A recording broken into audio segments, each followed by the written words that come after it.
Thank you again for joining this second talk on the hymn Amazing Grace. I want to read you just a couple of verses of scripture from 1 Corinthians 15. It's verse 9. For I am the least of the apostles and do not even deserve to be called an apostle because I persecuted the church of God. But by the grace of God I am what I am, and his grace to me was not without effect. No, I worked harder than all of them, yet not I, but the grace of God that was with me. A story is told of a conference many, many years ago, and this question was being discussed. What makes Christianity different? There was lots and lots of discussion, and it so happened that C.S. Lewis, who was at the conference, came in to the discussion and asked what it was all about, and he was told that the question was, what makes Christianity different? And without any hesitation, C.S. Lewis said, "Oh, that's easy. It's grace." John Newton wrote that famous hymn, Amazing Grace, how sweet the sound that saved a wretch like me. I once was lost, but now I'm found, was blind, but now I see. 'Twas grace that taught my heart to fear, and grace my fears relieved. How precious did that grace appear the hour I first believed. So we're moving on to think about this hymn again. Just to drop in, we often sing the verse, when we've been there 1,000 years, but John Newton didn't write that verse. I know it's been included, but he didn't write that verse. So in our first talk, we looked at God's grace in John Newton's salvation, March, April 1748. In this talk, we're going to look at God's grace in his life. He's writing the hymn. He wrote the hymn in December 1772. So he's looking back to 1748, some 24 years after his conversion. And his testimony is, through many dangers, toils and snares, I have already come. 'Tis grace hath brought me safe thus far, and grace will lead me home. Remember how we defined grace last time? We defined grace as the divine influence upon the heart and its reflection in our lives. Paul said, by the grace of God, I am what I am. He was a persecutor, but by the grace of God, by divine influence upon my heart and upon my mind, I am now what I am. And your heart and my heart can know the influences of grace. So the first point is the power of grace. From 1745, Newton was involved in the slave trade. The depths to which he sunk were horrible, and he became nothing more than an animal. He described himself in those years by using some words from 2 Peter, having eyes full of adultery. He said, I was a slave to every vice, but because of grace, two things that he thought was impossible happened. Firstly, he married a girl of his dreams in February 1750. And then in April 1764, he came into Christian ministry with the Church of England. Two things that he thought was impossible because of his past life. But through grace, he found a loving wife. And through grace, he came into service for his God in the Church of England. The power of grace. the divine influence upon the heart. From a lustful man to a loving man of one woman. From a wicked man to a worshipping man of the one true God. The truth of grace amazed Paul. What was I before I met Jesus? But look, he says, what the grace of God has done. His past was no obstacle to God making something anew in his image and calling him to serve. And so John Newton testified to the same experience, the power of grace. I've thought at times, I wonder what flashbacks Newton had. I wonder what guilty memories Satan tried to resurrect in his mind. But Newton knew freedom through the power of grace. The second thought is the mystery of grace. And this is the main point really of this talk. There's two things to highlight here.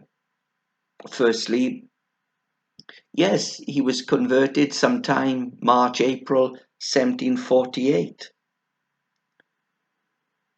But he was soon back at sea, and he fell for a terrible temptation. He was in despair. He felt he had crucified the Son of God. He felt he had shut the door of any hope for his life in the future. But among the palm trees in Africa, he knelt down, he threw himself upon the Lord, and the burden of what he had done, the guilt of what he had done lifted, and peace returned to his heart and mind. This is how he wrote, "What a poor creature I am in myself, incapable of standing a single hour without continual fresh supplies of strength and grace from the fountainhead." The second thing is this, the mystery of grace. It wasn't until 1754 that John Newton stopped his involvement in the slave trade. For some 6 years after his conversion, he's involved in a trade that wasn't seen as evil, even by Christians at the time. Now in 1788, he wrote a pamphlet about it, a confessional pamphlet, confessing his own part in the trade and how he had come to see it as a very vile, iniquitous trade in people's lives. But here's the question, 1748 to 1754, he knew grace. He married the girl of his dreams in 1750, amazed that Polly was prepared to marry him. He experienced the restoration of God after falling into a terrible temptation. There's a number of times in those years he was saved from certain death, and he recognized the hand of God in his deliverance. Yes, in some ways he was uncertain in his Christianity, and it was the love of Polly that kept him from committing adultery with women slaves, more than any awareness of God. There was a belief in Jesus, and a belief that Jesus was only the ground of salvation, but his daily life was a fog, has been described. Yes, on his ships, he encouraged sailors to pray. On his ships, after his conversion, he encouraged to show care and kindness and gentleness to the human cargo that they were transporting. But it was some years later, in 1788, that it wasn't until then that he came to openly challenge the slave trade.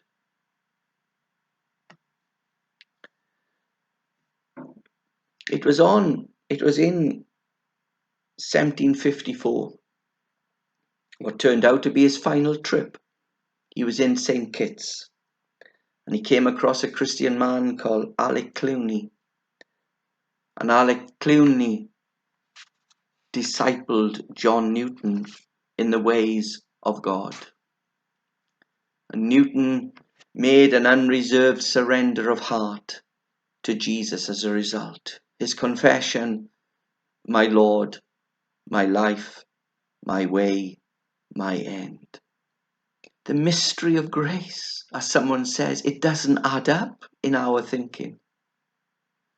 He's involved in a despicable trade. But God's grace was still upon his life and influencing him.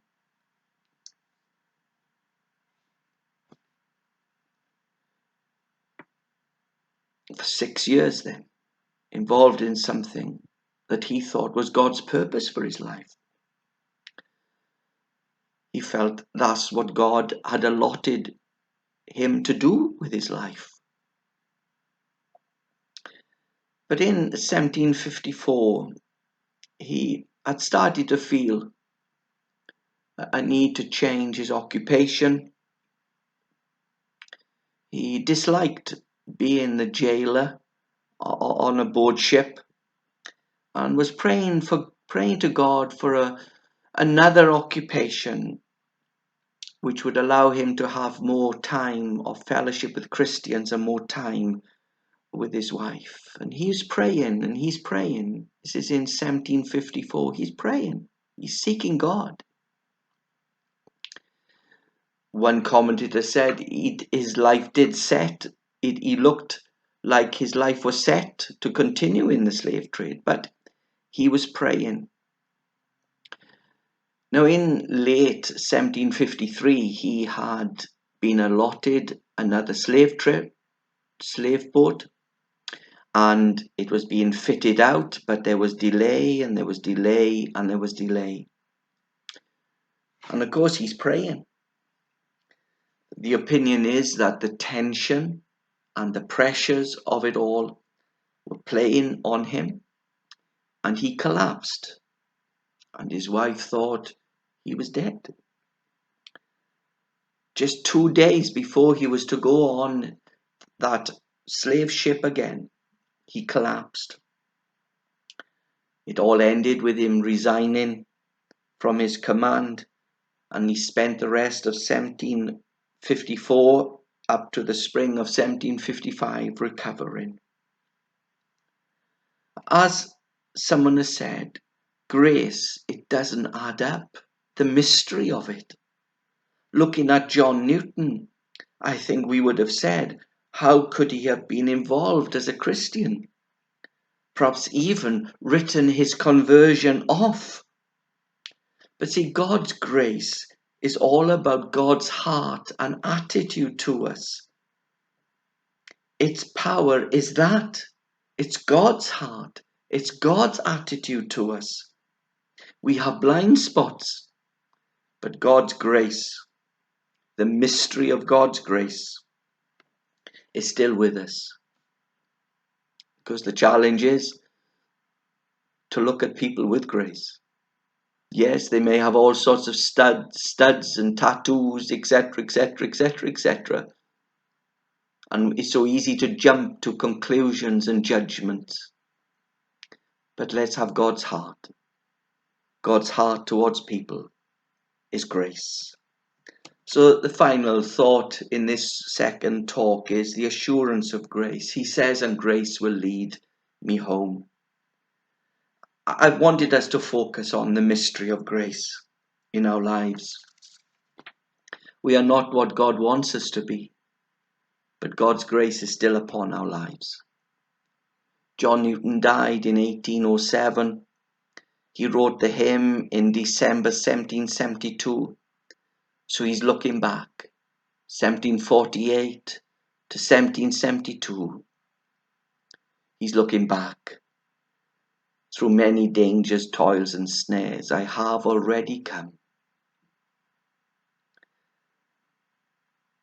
We could have added things to the story. His wife had a serious illness and he was afraid that he was going to lose her. Then the perseverance that was demanded of him to continue seeking ministry in the Church of England through many dangers, toils and snares. The perseverance and the miraculous intervention that came for other employment for John Newton. The assurance of grace. He could look back. Grace has kept me. Grace has brought me through, and grace will continue to bring me through. We don't know about tomorrow, but we can walk in tomorrow confident that God's grace is in our lives. God's influences upon our hearts are certain. And in these times, in the face of demands of this time, the concern for friends and family perhaps in need, isolated, personal sufferings and loss, the challenges we face, to stand in our faith, believing, we can be certain that God's grace is with us. God's influences upon our heart are continually with us. God's fingers, God's breath is upon our hearts and minds. And He will keep us and finally bring us to our heavenly home. It's by grace and grace alone. John Newton could say, through many dangers, toils and snares, I have already come. He wrote that in December 1772. And in our next talks, we'll see how grace continued its influence upon his life up to his death. But I want to share that with you today in this talk. Be certain, be assured of the power of grace. Be sure today of the mystery of grace which is for you. And be sure today of the assurance of grace that God has blessed your life with. Thank you for listening, and we'll prepare the next talk. God bless.